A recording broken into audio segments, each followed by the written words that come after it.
भक्तों, सावन के पवित्र महीने में भूलकर भी ये भयंकर गलतियां न करें और जानिए कि कौन सी 5 महिलाओं को सावन का ये पावन व्रत भूलकर भी नहीं रखना चाहिए, वरना देवाधिदेव महादेव और माता पार्वती आपसे घोर क्रोधित हो सकती हैं, जिससे आपके घर में कंगाली, गरीबी और दरिद्रता का वास हो सकता है। इसलिए पूरी जानकारी के लिए वीडियो को अंत तक जरूर देखें। सावन का व्रत कौन सी महिलाओं को भूलकर भी नहीं रखना चाहिए? नहीं तो लगता है घोर पाप। इन 5 महिलाओं को सावन का व्रत कभी नहीं रखना चाहिए। भगवान शिव और माता पार्वती ऐसी महिला से कभी खुश नहीं होते और घर में हमेशा दरिद्रता का माहौल बना रहता है और इसका असर पूरे परिवार पर पड़ता है। इसीलिए आप 10 से 12 मिनट का समय निकालकर पूरी बात ध्यान से जान लीजिए। अगर आपने गलती से भी सावन का व्रत रखने का संकल्प लिया है या व्रत रखने की सोच रहे हैं तो आपका व्रत खंडित हो जाएगा और आपको घोर पाप लगेगा। जानिए, कहीं आप भी इन 5 महिलाओं में से तो नहीं हैं? साथ ही भक्तों, इस वीडियो में हम आपको ये भी बताएंगे कि आने वाले सावन के पावन महीने में ये 7 काम भूल कर भी मत करना, वरना आपके साथ कुछ भी अनिष्ट हो सकता है। साथ ही इस वीडियो में हम आपको बताएंगे कि वो कौन सी चीजें हैं जिन्हें सावन में महादेव और माता रानी को भूल कर भी मत चढ़ाना, वरना भोलेनाथ आपसे नाराज हो जाएंगे। इसलिए भक्तों, पूरी जानकारी को जानने के लिए इस वीडियो को अंत तक जरूर देखें, आधा अधूरा न देखें। कई लोग होते हैं जो वीडियो को बीच बीच से देखते हैं, काट काट कर देखते हैं और फिर ऐसे व्यक्ति को जीवन में कभी सफलता हासिल नहीं होती। इसलिए आप वीडियो को पूरा ही देखें। दोस्तों, आप सभी को बताना चाहूंगा कि साल 2026 में सावन का पवित्र महीना पूरे 30 दिनों का रहने वाला है। इन 30 दिनों और पूरे महीने में हमें क्या करना है, ये संपूर्ण जानकारी आज की इस वीडियो में आपको धर्म साधना टीवी पर बताऊंगा। इससे पहले हम सभी जान लेते हैं कि सावन कब प्रारंभ हो रहा है और कब इसका समापन होगा, सही डेट और टाइमिंग के बारे में। साथ ही शुभ मुहूर्त भी आप सभी को बता देता हूं। तो देखिए, सावन के पूरे 30 दिन गंगा जल की हर एक बूंद की तरह पवित्र माने जाते हैं। ये शुभ समय भक्तों के जीवन में खुशियों की सौगात लेकर आता है। और आपको बताना चाहूंगा कि इस साल सावन में महादेव की असीम कृपा बरसने वाली है। शास्त्रों में वर्णित है कि सावन के महीने में शिव पार्वती की पूजा अर्चना करने से जीवन सुखमय बना रहता है और भक्ति का भरपूर लाभ भक्तजनों को मिल पाता है। वर्ष 2026 में सावन मास की शुरुआत 30 जुलाई 2026 दिन गुरुवार से हो रही है और सावन का समापन 28 अगस्त 2026 दिन शुक्रवार को होगा। इस बार सावन के प्रमुख सोमवार की तारीखें भी नोट कर लीजिए। पहला सावन सोमवार 3 अगस्त 2026 को है, दूसरा सावन सोमवार 10 अगस्त 2026 को है और तीसरा सावन सोमवार 17 अगस्त 2026 को पड़ेगा। सावन के पहले दिन यानी 30 जुलाई 2026 गुरुवार के दिन जलाभिषेक और संकल्प लेने का जो सबसे शुभ मुहूर्त है वो है सुबह के समय में 6:05 से लेकर सुबह 7:48 तक। तो आप 6 बजे से पहले ही अपने घर की अच्छे तरीके से साफ सफाई कर लें, उसके बाद ही पूजा अर्चना कीजिएगा। और अगर आप सुबह पूजा न कर पाएं तो इसके अलावा आप दोपहर में भी पूजा कर सकते हैं। दोपहर के समय का सबसे शुभ मुहूर्त रहेगा दोपहर 12:05 से लेकर दोपहर 12:35 तक। शुभ मुहूर्त में की गई पूजा बहुत ही शुभ और फलदायी मानी जाती है। इससे समस्त देवी देवताओं की कृपा प्राप्त होती है और पूजा पाठ का फल भी कई गुना बढ़कर प्राप्त होता है। सावन का महीना बहुत ही शुभ और मंगल माना जाता है, जो घर में सुख, समृद्धि, धन, दौलत और शांति प्रदान करता है तथा घर से गरीबी और दरिद्रता का नाश करता है। घर में महादेव और माँ गौरी का आगमन होता है। सावन का व्रत हिंदू धर्म में बहुत ही महत्वपूर्ण व्रत है, जो कि भगवान शिव और माता पार्वती को प्रसन्न करने के लिए महिलाएं व पुरुष रखते हैं। लेकिन क्या आप जानते हैं, कुछ ऐसी महिलाएं भी हैं जो इस व्रत को न रखें तो ज्यादा अच्छा है, नहीं तो आपको महादेव के क्रोध का सामना करना पड़ सकता है। मान्यताओं के अनुसार आज हम जिन महिलाओं के बारे में बात करने वाले हैं उन्हें सावन के व्रत से हमेशा दूर रहना चाहिए, नहीं तो आपके साथ बुरा हो सकता है। आपका पति किसी संकट में आ सकता है, घर में दरिद्रता का वास हो जाता है और माता लक्ष्मी हमेशा के लिए घर छोड़कर चली जाती हैं। तो चलिए जानते हैं। लेकिन भक्तों, आगे की जानकारी बताने से पहले आपसे एक रिक्वेस्ट करते हैं कि अगर आप इस चैनल धर्म साधना टीवी पर नए हैं तो चैनल को सब्सक्राइब करके वीडियो को एक लाइक जरूर करें। साथ ही आप अपनी राशि को कमेंट बॉक्स में जरूर डाल दें, क्योंकि हम राशि से जुड़ा भाग्य भी बताते हैं और भाग्य में चल रही परेशानियों को तत्काल दूर करने के लिए आसान से आसान उपाय भी बताते हैं। इसलिए आप अपनी राशि कमेंट बॉक्स में जरूर डालें। चलिए भक्तों, अब हम विस्तृत रूप से जान लेते हैं कि वे कौन सी 5 मुख्य महिलाएं हैं जिन्हें सावन का ये पावन व्रत भूलकर भी नहीं रखना चाहिए, वरना जीवन भर केवल पछतावा ही हाथ लगता है। भक्तों, नंबर 1, शास्त्रों और पौराणिक मान्यताओं के अनुसार यदि आप सावन के पवित्र दिनों में किसी भी प्रकार का सोमवार व्रत या उपवास केवल समाज में दिखावे के लिए, दूसरों को नीचा दिखाने के लिए या अपनी झूठी भक्ति का ढोंग करने के लिए करते हैं, तो ये शिव भक्ति का अपमान है और महापाप माना जाता है। इस तरह से आप अनजाने में देवाधिदेव महादेव का उपहास उड़ा रहे होते हैं और पुण्य कमाने के बजाय सीधे पाप के भागीदार बन जाते हैं। भगवान भोलेनाथ तो अंतर्यामी हैं, वे केवल सच्चे भाव के भूखे हैं और दिखावे की पूजा करने वालों से अत्यंत रुष्ट होकर उनके घर से लक्ष्मी का वास समाप्त कर देते हैं। भोलेनाथ केवल उन्हीं भक्तों पर अपनी कृपा बरसाते हैं जो निश्चल, निस्वार्थ और शुद्ध हृदय से शिव पार्वती का ध्यान करते हैं और व्रत के कठिन नियमों को पूरी निष्ठा व श्रद्धा से निभाते हैं। पूजा का उद्देश्य आडंबर नहीं बल्कि पूर्ण समर्पण होना चाहिए। भक्तों, नंबर 2, व्यभिचारी या चरित्रहीन महिलाओं और पुरुषों को सावन का व्रत कभी नहीं रखना चाहिए। शास्त्रों में स्पष्ट कहा गया है कि जब तक मन और शरीर की आंतरिक पवित्रता अक्षुण्ण न हो, तब तक किया गया कोई भी धार्मिक अनुष्ठान निष्फल ही रहता है। जो लोग पर स्त्री या पर पुरुष गमन में लिप्त रहते हैं, मर्यादाओं का उल्लंघन करते हैं और अनैतिक कर्मों में संलग्न रहते हैं, उनका शरीर पापी माना गया है। ऐसे अशुद्ध मन और शरीर से शिवलिंग का स्पर्श या पूजन करने से महादेव का घोर अनादर होता है और इसका दुष्परिणाम पूरे परिवार को भोगना पड़ता है। भक्तों, नंबर 3, तलाकशुदा या अपने वैवाहिक जीवन की मर्यादा को भंग कर चुके लोग। शास्त्रों में विवाह को 7 जन्मों का एक पवित्र आत्मिक संबंध माना गया है, जिसे आजीवन पूरे धर्म और निष्ठा के साथ निभाना होता है। भगवान शिव और माता पार्वती स्वयं आदर्श दाम्पत्य जीवन के सर्वोच्च प्रतीक हैं। जो लोग बिना किसी जायज वजह के अपने जीवन साथी को धोखा देते हैं, उनका अनादर करते हैं या पवित्र रिश्ते को तोड़ते हैं, महादेव उनकी पूजा कभी स्वीकार नहीं करते। टूटे हुए या अशुद्ध भाव से रखे गए व्रत से भोलेनाथ प्रसन्न होने के बजाय क्रुद्ध हो जाते हैं। शिव पार्वती का अखंड आशीर्वाद तो तब बरसता है जब पति और पत्नी दोनों मिलकर एक साथ सावन सोमवार का व्रत रखते हैं, एक साथ शिवलिंग पर जलाभिषेक करते हैं और गृहस्थ जीवन की खुशहाली के लिए प्रार्थना करते हैं। ऐसी जोड़ी पर माता पार्वती अपना अखंड सौभाग्य का वरदान बरसाती हैं और उनके घर में कभी किसी चीज की कमी नहीं होने देती। भक्तों, नंबर 4, मासिक धर्म पीरियड्स और सूतक काल के दौरान महिलाओं को भूलकर भी सावन का उपवास नहीं रखना चाहिए और न ही मंदिर में जाकर शिवलिंग या पूजन सामग्री का स्पर्श करना चाहिए।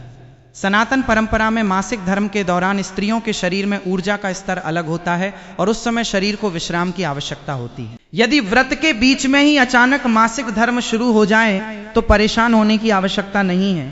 आप व्रत के नियमों का पालन खान पान में जारी रख सकती हैं, परंतु शारीरिक रूप से पूजा पाठ न करके दूर से ही मन ता नमः शिवाय का मानसिक जाप कर सकती हैं।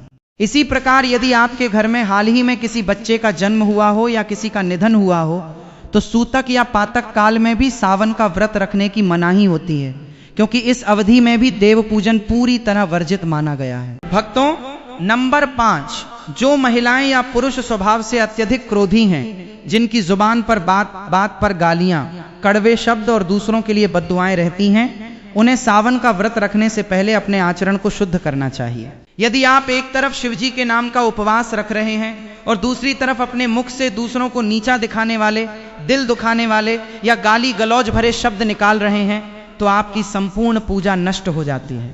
जिस घर में सास, ससुर, पति या असहाय लोगों का अपमान होता है, जहां दिन रात क्लेश और अशांति का माहौल बना रहता है, उस घर की चौखट पर भी महादेव कभी अपने कदम नहीं रखते। इसलिए यदि आप सावन में भोलेनाथ को प्रसन्न करना चाहते हैं तो अपनी वाणी में मिठास लाएं, क्रोध पर नियंत्रण रखें और पूरे परिवार में प्रेम का वातावरण बनाएं, क्योंकि शांत और सात्विक मन ही महादेव का वास्तविक निवास स्थान है। अब बात करते हैं सावन के उन कठोर और अनिवार्य नियमों के बारे में जिनका ध्यान हर शिव भक्त को रखना अति आवश्यक है। अन्यथा जाने अनजाने में की गई छोटी सी भूल भी आपके संपूर्ण व्रत और पूजा के फल को शून्य कर सकती है। भक्तों, नंबर 6, यदि आपको कोई गंभीर शारीरिक बीमारी या स्वास्थ्य संबंधी समस्या है तो आपको हठपूर्वक या निर्जला सावन व्रत रखने से बचना चाहिए। यदि कोई व्यक्ति मधुमेह, शुगर, हृदय रोग, बीपी के उतार चढ़ाव, अत्यधिक कमजोरी, माइग्रेन या पेट के गंभीर रोगों से ग्रस्त है तो उसे शरीर को कष्ट देकर उपवास नहीं रखना चाहिए। सनातन धर्म के ग्रंथों में स्पष्ट लिखा है कि शरीर ही धर्म का प्रथम साधन है। यदि आपका शरीर ही स्वस्थ नहीं रहेगा तो आप शुद्ध मन से भगवान भोलेनाथ की भक्ति कैसे कर पाएंगे। महादेव तो अत्यंत दयालु और करुणा के सागर हैं। वे अपने भक्तों को शारीरिक पीड़ा में देखकर कभी प्रसन्न नहीं होते। यदि बीमारी की स्थिति में आप केवल सात्विक आहार लेकर नियम पूर्वक टा नमः शिवाय का जाप करते हैं और शिवलिंग पर एक लोटा जल भी श्रद्धा से अर्पित कर देते हैं तो भोलेनाथ उतने में ही प्रसन्न होकर आपको आरोग्य का वरदान दे देते हैं। नंबर 7, जो महिलाएं अपने पति का, अपने सास ससुर का या घर आए अतिथियों का निरंतर अपमान करती हैं, उन्हें सावन का व्रत रखने से कोई पुण्य प्राप्त नहीं होता बल्कि उल्टा घोर पाप लगता है। शास्त्रों में पति को परमेश्वर का रूप और सास ससुर को माता पिता तुल्य दर्जा दिया गया है। जिस घर में कुलवधू अपने परिजनों को कटु वचन बोलती है, उनका दिल दुखाती है और फिर मंदिर में जाकर शिव पार्वती की आरती गाती है, उसकी ऐसी दिखावटी पूजा को माता पार्वती कदापि स्वीकार नहीं करती। सावन के पूरे 30 दिनों में घर का माहौल पूरी तरह सात्विक, शांत और भक्तिमय होना चाहिए। सावन के इन पवित्र दिनों में स्त्री और पुरुष दोनों को पूर्ण रूप से ब्रह्मचर्य का पालन करना चाहिए। मन में काम वासना या बुरे विचारों को बिल्कुल नहीं आने देना चाहिए।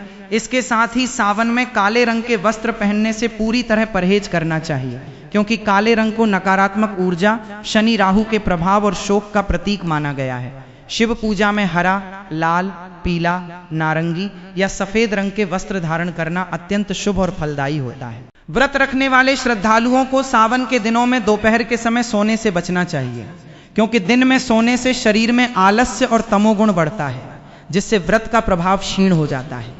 इसके स्थान पर आपको शिव पुराण का पाठ करना चाहिए, महामृत्युंजय मंत्र का जाप करना चाहिए या शिव भजनों का श्रवण करना चाहिए। भक्तों, आगे की जानकारी बताने से पहले आपसे एक बार फिर विनम्र निवेदन है कि यदि आप हमारे चैनल धर्म साधना टीवी पर पहली बार आए हैं तो चैनल को सब्सक्राइब करके इस वीडियो को एक प्यारा सा लाइक जरूर कर दें और सच्ची श्रद्धा से कमेंट बॉक्स में जय महाकाल या हर हर महादेव लिखकर अपनी उपस्थिति दर्ज कराएं। अब आइए विस्तार से जानते हैं कि सावन के इस पावन महीने में शिवलिंग पर कौन कौन सी वस्तुएं भूलकर भी अर्पित नहीं करनी चाहिए, क्योंकि इन वस्तुओं को चढ़ाने से महादेव अत्यंत रुष्ट हो जाते हैं। भक्तों, नंबर 1, तुलसी के पत्ते। शिव पुराण के अनुसार तुलसी जी पूर्व जन्म में दैत्यराज जालंधर की पत्नी वृंदा थीं, जिसका वध भगवान शिव की कृपा से हुआ था। इसलिए वृंदा ने शिव जी की पूजा में अपने पत्रों का प्रयोग वर्जित कर दिया था। यदि आप गलती से भी शिवलिंग पर तुलसी पत्र चढ़ाते हैं तो आपकी पूजा खंडित हो जाती है। नंबर 2, हल्दी और सिंदूर। शास्त्रों के अनुसार शिवलिंग पुरुष तत्व, वैराग्य और संहारक ऊर्जा का प्रतीक है, जबकि हल्दी और सिंदूर का संबंध स्त्री सौंदर्य और सुहाग प्रसाधनों से है। इसलिए शिवलिंग पर सीधे हल्दी या सिंदूर कभी नहीं चढ़ाया जाए। हालांकि आप माता पार्वती और गणेश जी की मूर्ति पर सिंदूर और हल्दी सहर्ष अर्पित कर सकती हैं। नंबर 3, केतकी और चंपा के फूल। पौराणिक कथा के अनुसार ब्रह्मा जी के एक असत्य का साक्षी बनने के कारण महादेव ने केतकी के पुष्प को अपनी पूजा से सदा के लिए श्रापित और वंचित कर दिया था। इसलिए शिव जी को केतकी का फूल कभी न चढ़ाएं। नंबर 4, टूटा हुआ या खंडित अक्षत चावल। भगवान शिव को पूर्णता प्रिय है, इसलिए शिवलिंग पर चढ़ाया जाने वाला चावल का एक एक दाना साबुत होना चाहिए। टूटा हुआ चावल चढ़ाने से घर में धन की हानि होती है। इसके स्थान पर महादेव को शुद्ध जल, गंगा जल, गाय का कच्चा दूध, बेलपत्र, धतूरा, भांग, शमी पत्र, आंकड़े के सफेद फूल और चंदन अत्यंत प्रिय हैं, जिन्हें अर्पित करने से आपके जीवन के सारे संकट तत्काल समाप्त हो जाते हैं। अब हम बात करते हैं उन अलौकिक और चमत्कारिक वस्तुओं के बारे में जिन्हें सावन के इस पावन महीने में अपने घर लाना साक्षात महादेव और माता लक्ष्मी की असीम कृपा को आमंत्रित करने जैसा माना गया है। शास्त्रों में बताया गया है कि सावन के 30 दिनों के भीतर यदि आप इन पवित्र चीजों में से कोई भी एक वस्तु पूरे नियम और निष्ठा के साथ अपने घर के पूजा स्थान में स्थापित कर लेते हैं तो आपके घर की वर्षों पुरानी गरीबी, दरिद्रता और वास्तु दोष हमेशा हमेशा के लिए समाप्त हो जाते हैं। भक्तों, नंबर 1, 16 श्रृंगार का संपूर्ण सामान। सावन के पावन महीने में सुहाग की सामग्री जैसे लाल और हरी कांच की चूड़ियां, गाढ़ा लाल सिंदूर, चमकीली बिंदी, मेहंदी, आलता, पायल, बिछियां और सुंदर लाल या हरी चुनरी खरीद कर घर लाना अत्यंत शुभ माना जाता है। इस सामान को सबसे पहले अपने घर के मंदिर में स्थापित माता पार्वती के चरणों में अर्पित करें और फिर सावन सोमवार के दिन किसी सौभाग्यवती महिला या किसी योग्य ब्राह्मण की पत्नी को आदर पूर्वक दान कर दें। शास्त्रों के अनुसार जो सुहागिन स्त्री सावन में मां गौरी को 16 श्रृंगार भेंट करती है, उसके सुहाग की उम्र लंबी होती है और उसके वैवाहिक जीवन में कभी किसी तीसरी पराई स्त्री या तीसरे व्यक्ति का हस्तक्षेप नहीं होता, जिससे पति पत्नी का प्रेम 7 जन्मों के लिए अमर हो जाता है। भक्तों, नंबर 2, पारद शिवलिंग या चांदी का बेलपत्र। सावन में पारद यानी शुद्ध पारे से निर्मित शिवलिंग या चांदी का बना हुआ अखंडित बेलपत्र घर के मंदिर में लाना साक्षात कुबेर का खजाना घर लाने जैसा माना गया है। पारद शिवलिंग को साक्षात शिव का प्राणमय स्वरूप माना जाता है। सावन के किसी भी सोमवार को पारद शिवलिंग को लाकर अपने पूजा घर में स्थापित करें और प्रतिदिन उस पर जल और गाय के कच्चे दूध की धारा अर्पित करें। जिस घर में पारद शिवलिंग की नित्य पूजा होती है वहां काल सर्प दोष, पितृदोष और किसी भी प्रकार का भयंकर तंत्र मंत्र या जादू टोना कभी असर नहीं कर सकता। उस घर के सदस्यों पर अकाल मृत्यु का भय पूरी तरह टल जाता है और व्यापार में दिन दूनी रात चौगुनी उन्नति होने लगती है। भक्तों, नंबर 3, गंगा जल से भरा तांबे का लोटा और शंख। धर्मशास्त्रों के अनुसार जिस घर के मंदिर में गंगा जल हमेशा उपस्थित रहता है वो स्थान तीर्थ क्षेत्र के समान पवित्र माना जाता है। सावन के महीने में किसी पवित्र नदी का जल या गंगा जल तांबे के बर्तन में भरकर अपने मंदिर में जरूर रखें। प्रतिदिन सुबह सुबह पूजा के बाद इस गंगा जल का छिड़काव अपने पूरे घर, मुख्य द्वार और रसोई घर में करें। ऐसा करने से घर के भीतर पनप रही हर प्रकार की नकारात्मक ऊर्जा, गृह क्लेश और बुरी नजर का तुरंत नाश होता है। इसके साथ ही सावन में दक्षिणावर्ती या सामान्य शंख घर लाकर स्थापित करना बहुत फलदायी होता है। हालांकि शिव पूजन में शंख से जल चढ़ाना वर्जित है, परंतु घर के मंदिर में शंख रखना और नियमित रूप से उसकी ध्वनि करना वातावरण को शुद्ध करता है, जिससे धन की देवी माता लक्ष्मी खींची चली आती हैं। भक्तों, नंबर 4, मोर पंख और डमरू। सावन के महीने में माता सरस्वती और भगवान श्री कृष्ण का अति प्रिय मोर पंख घर लाकर पूजा स्थान में रखने से बच्चों का पढ़ने में मन लगने लगता है और घर से वास्तु दोष दूर भागते हैं। इसके अलावा एक छोटा सा सुंदर डमरू या नाग नागिन का चांदी का जोड़ा सावन में लाकर शिवलिंग के पास रखने से राहु केतु के अशुभ प्रभाव शांत हो जाते हैं। भक्तों, अब आइए जान लेते हैं कि सावन के पूरे महीने में हमें अपने खान पान में कौन कौन से सख्त नियमों का पालन करना चाहिए, क्योंकि जैसा अन्न होता है वैसा ही मन बनता है और अशुद्ध भोजन से की गई पूजा का कोई फल प्राप्त नहीं होता।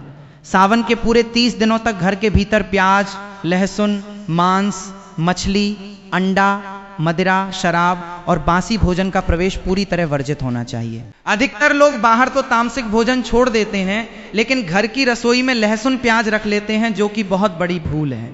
सावन शुरू होने से पहले ही अपनी रसोई की अच्छी तरह सफाई करें और इन अपवित्र चीजों को बाहर निकाल दें।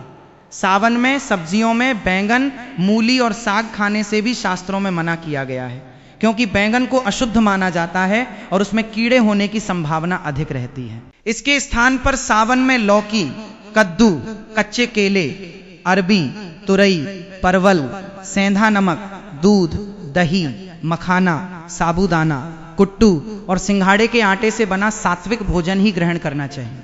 सात्विक आहार शरीर को निरोगी रखता है, मन को शांत करता है और साधना में एकाग्रता प्रदान करता है, जिससे महादेव आपकी हर पुकार बहुत शीघ्र सुन लेते हैं। भक्तों, अब हम बात करते हैं उन पवित्र फलों और विशिष्ट भोग सामग्रियों की जिन्हें खाने और भगवान भोलेनाथ को अर्पित करने से जीवन के सारे शारीरिक, मानसिक और आर्थिक कष्ट छूमंतर हो जाते हैं। शास्त्रों में बताया गया है कि सावन के दिनों में जब आप उपवास रखते हैं या सात्विक जीवन शैली अपनाते हैं तो फलों का सेवन शरीर को दिव्य ऊर्जा प्रदान करता है। सावन के दिनों में केला, सेब, संतरा, तरबूज, अनार और मीठे अंगूर का सेवन अत्यंत स्वास्थ्यवर्धक और शुभ माना गया है।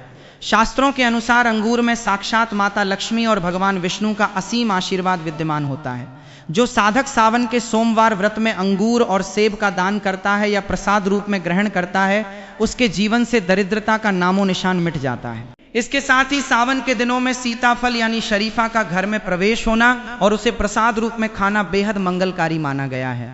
पौराणिक मान्यताओं के अनुसार सीताफल में माता सीता और मर्यादा पुरुषोत्तम भगवान श्री राम का आशीर्वाद समाहित होता है। सावन में सीताफल का सेवन करने से शरीर की कम से कम 15 से 20 गंभीर बीमारियां स्वतः ही समाप्त होने लगती हैं और मन में असीम शांति का संचार होता है। सावन सोमवार के दिन भगवान शिव को गन्ने का रस या गन्ने का भोग अवश्य लगाना चाहिए। यदि आपको गन्ना न मिले तो आप गुड़ और भीगी हुई चने की दाल का भोग भी भोलेनाथ को लगा सकते हैं। इसके अलावा 5 अलग अलग रंगों की सात्विक मिठाइयाँ गाय के दूध से बनी मखाने की खीर और मेवों का भोग सावन में शिव पार्वती को लगाने से तथा बाद में छोटी कन्याओं को वितरित करने से आपके घर के अन्नपूर्णा भंडार हमेशा हमेशा के लिए भरे रहते हैं। सावन के महीने में कन्या पूजन का भी बहुत बड़ा महात्म्य बताया गया है। जो भक्त सावन के किसी भी सोमवार या पूर्णिमा तिथि के दिन 2 वर्ष से लेकर 10 वर्ष तक की नन्ही कन्याओं को आदर पूर्वक अपने घर आमंत्रित करते हैं, उनके चरण स्वच्छ जल या गंगा जल से धोते हैं, उन्हें कुमकुम का तिलक लगाकर आसन पर बिठाते हैं और उन्हें सात्विक खीर पूरी का भोजन कराते हैं, उन पर जगत जननी माता पार्वती और महाकाली की सीधी कृपा बरसती है। भोजन कराने के पश्चात कन्याओं को अपनी सामर्थ्य के अनुसार लाल वस्त्र, हरी कांच की चूड़ियां, श्रृंगार सामग्री और दक्षिणा देकर आशीर्वाद अवश्य लें, क्योंकि इन छोटी बालिकाओं में साक्षात नवदुर्गा और माता गौरी का वास माना जाता है। भक्तों, सावन के दिनों में यदि आपके घर में नकारात्मक ऊर्जा का वास है, रोज रोज पति पत्नी के बीच अकारण झगड़े होते हैं या बच्चों को बार बार किसी की भयंकर बुरी नजर लग जाती है, तो सावन की किसी भी शाम को ये अति अचूक पीली सरसों का चमत्कारी उपाय जरूर करें। सावन की संध्या समय यानी प्रदोष काल में मिट्टी के एक दीपक में शुद्ध देसी घी या सरसों का तेल डालें, उसमें 2 लौंग और थोड़ी सी पीली सरसों के दाने डाल दें। इसके बाद उस दीपक को जलाकर भगवान शिव और माता पार्वती की आरती करें और फिर उस दीपक का धुआं और प्रकाश अपने पूरे घर के एक एक कोने में, बालकनी में और मुख्य द्वार पर दिखाएं। इस उपाय से घर में छिपी हुई हर तरह की भयंकर नकारात्मकता, वास्तु दोष और तंत्र मंत्र का प्रभाव तुरंत भस्म हो जाता है और घर के भीतर केवल और केवल सकारात्मक ऊर्जा का प्रवाह होने लगता है। इसके अतिरिक्त यदि आपके पति का व्यापार बहुत समय से घाटे में चल रहा है या नौकरी में तरक्की नहीं मिल पा रही है, तो सावन सोमवार के दिन 27 हरे पान के पत्ते लें, उन पर चंदन से ठ नमः शिवाय लिखें और लाल धागे में उनकी एक सुंदर माला बनाकर शिवलिंग पर अर्पित कर दें। जब आपकी मन्नत पूरी हो जाए तो उस माला को बहते जल में प्रवाहित कर दें। ये छोटा सा उपाय बंद पड़े व्यापार के ताले खोल देता है और धन आगमन के नए नए रास्ते बना देता है। भक्तों, सावन के इस पावन महीने में यदि आपके जीवन में किसी भी प्रकार की ग्रहों की पीड़ा चल रही है, राहु केतु आपको निरंतर परेशान कर रहे हैं या शनि की ढैया और 7.5 के कारण आपके बनते हुए काम ऐन वक्त पर बिगड़ जाते हैं, तो सावन का ये अंतिम दिव्य उपाय आपके जीवन की सारी दिशा और दशा बदल सकता है। सावन के किसी भी सोमवार को एक जटा वाला पानीदार नारियल लें, उस नारियल को अपने सिर से 7 बार क्लॉकवाइज सीधे क्रम में घुमाएं और अपनी गोद में रखकर शिवलिंग के समक्ष बैठ जाएं। इसके बाद महादेव के परम सिद्ध महामृत्युंजय मंत्र